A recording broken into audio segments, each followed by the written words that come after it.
Didn't imagine having to throw with it, so I mean, but I know Dak, I know his toughness, I know he'll play.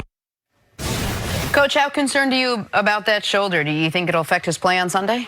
We talk all the time about quarterbacks and what they're going to become and who they are.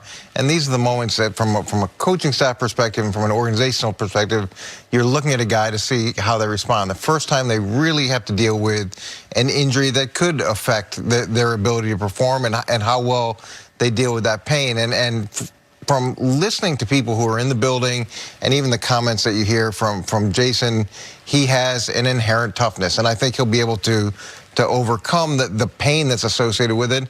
And look, he'll get some medicine from the doctors, too, to help him overcome the pain that's associated with it.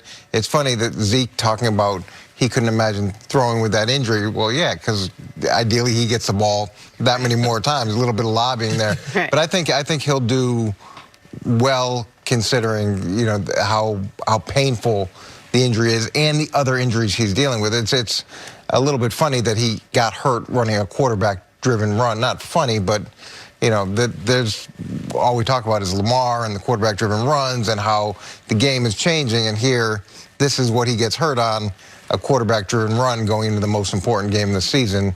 So you can keep those. Right. And that is, and by the way, that is something that at least I have said, I can't remember quite your take on it, was that the Cowboys should consider incorporating more in the other red zone. They listen to you. They listen to me and he gets hurt. Now he's got an AC joint. So good job, Nick. But let me ask you this real quick, though, because the other news that came out of this was, I guess it wasn't news, but it was just a fact I didn't know, was that not only has Dak never missed, we knew he hadn't missed a game, he's never missed a practice, and this is the first time he's ever even been limited in practice. He's ever been listed on the injury report as anything other than a full participant.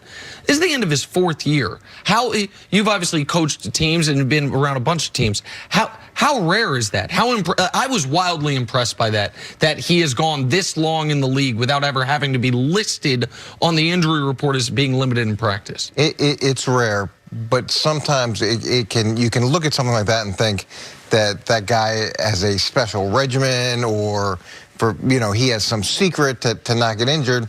And I don't think it's as scientific as that. Sometimes it's just a function of good luck, of being lucky. And I've been to programs where they talk about how great their medical department is and their weightlifting or their strength conditioning department, and then the next year there's a boatload of injuries. So he's been incredibly fortunate to have the health that he's had. You know, it actually is fascinating. I mean, we went around about Lamar. We've talked off air about Lamar, but you know, the guys that last longest. I mean, Phillip Rivers has never missed a start. Torn ACL, never missed a start. Eli Manning only missed a start because they put Geno Smith in, you know, a couple years ago, right? The guys that stand tall in that pocket. Yeah, Tom Brady tore his ACL when somebody rolled up on him, but outside of that, doesn't miss a start, except for when he was suspended a couple years ago. He missed 4, right? But Russell Wilson's on that list as well. No, I know. And Russell Wilson runs around a bunch. He does, but is he the exception? I think he is. Absolutely, I think he's the exception. And though he runs it, he ran it a bunch his first 3 years. Now he just moves to throw. He runs it way less. He runs it way less, but also I also think sometimes this stuff is it is about the durability of the player. In that Cam Newton prior to last season had missed 3 games in his entire NFL career and was the most running quarterback we had seen since Michael Vick. And so some guys can withstand the punishment at least for a 6 to 8 year period. How much that's going to affect Cam moving forward, but on Dak for this football game, here's to me, Coach, the silver lining. I think the way to beat the Eagles, if they're going to beat the Eagles, is the way they won last week against the Rams. Run the damn football. Give Zeke as many carries as possible when you're 5-0 against the Eagles when Zeke plays. He's averaged 165 yards from scrimmage. He's coming off his best game of the season. Tony Pollard's coming off the best game of his career because the Rams showed no resistance whatsoever.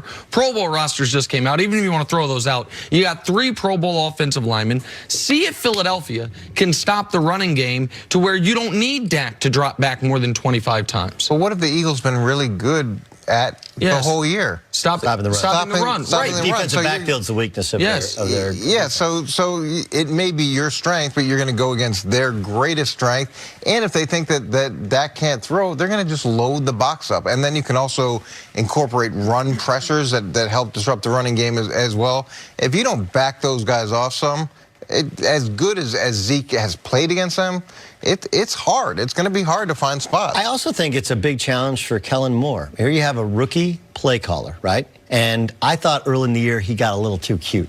This is not a game to get cute. Well, it was easy to get cute. The first 3 games of the season for Dallas, Dak looked like a Hall of Famer. Right. Looked incredible. They were like, let's take this out and see what we can do with it. Yeah, but now you're on the road in Philadelphia. You don't want to get cute, right? And yes, you know, on paper, sitting here in a studio in New York, you want to run the football. But as Coach points out, they load the box, and the defense determines you should throw the ball. You got to make the right adjustments. You know, the big thing is, you know, everybody wants to do the jet motion. Everybody wants to have all the bells and whistles. You're the Cowboys. You have better players. Identify where the mismatch is and attack that spot. Correct? Well, we don't know if they really have better players. Everybody has projected that they have better players. They haven't played like they have better players. And to get back to the play calling, you know, you want to incorporate these quarterback-driven runs, and it's worked for other people. And here you are, you know, your guy gets hurt on one of them. That, to me, is disappointing. Nick, Dak only has a couple more games where he can prove whether or not he deserves this big contract that's sort of been hanging over the Cowboys' head all season. Is this one of those games where we're going to see whether he actually earns the big money? Well, I believe he has gotten the money. Like, he hasn't actually gotten it, but he's going to get it. There is, barring a career-ending injury, God forbid, he is going to get a massive contract this offseason. And I think that the Cowboys, it's probably, if they have decided they're going to do it, it is in their, win or lose this weekend, it's in their interest to do it quickly. Because what you already let Wentz and Goff get their new deals while you and Dak were going back and forth. And if you look at the numbers, Dak's obviously been better than Wentz and Goff this season by a considerable margin. If you let Deshaun Watson or Patrick Mahomes, even if you throw Mahomes out because they can say Mahomes flatly better. He's been further in the playoffs, he's won an MVP. Deshaun Watson, they can't say any of those things about. If I'm Dak's agent and Deshaun's going to get more money than Goff or Wentz, I say, why shouldn't I get Deshaun Watson money? He's already going to get Jared Goff money, which is 4 for 134 with 110 guaranteed.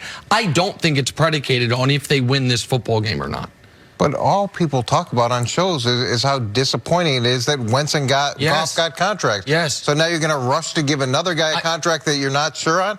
To me, these are the types of games that do help you become sure on a player. Because how do they play through adversity? And we talk about how do they play in pressure with the playoffs. How do they play through adversity? What kind of personal performance they have? What type of toughness do they show? And it's not just going to be this week. It's going to be next week. And these injuries aren't going to be fully healed by the time they get to the playoffs, assuming that they win. There's a lot of questions that still have to be answered. He bet on himself, and right now they're a mediocre team. And people are regretting the Goff contract and the Wentz contract. So as a owner and as a organization, you have to say, am I heading down that same path? Or am I making a good decision? This is the guy that's going to lead us. I think it's a great point. It's a lot like when Darrelle Revis wanted to be the highest paid cornerback, and the Jets said he's the best cornerback on earth, right? You drafted him, you know. And it was after, and Rex Ryan's the coach. And he said, all right, I want Nnamdi Asomugha money. Nnamdi Asomugha was a terrible deal for the Raiders. Why do you want to copy a terrible deal? Why do you want to copy the Jared Goff deal, which we all know is a weight that's bringing down the Rams now, like the Gurley contract. It's going to be even worse in the future. And I think that the Cowboys had to be cognizant of it. The argument for Dak has been this, and you tell me if I'm wrong, is he wins. He wins. Yeah. And if you want to tell me that with a roster that Jerry believes is a Super Bowl roster,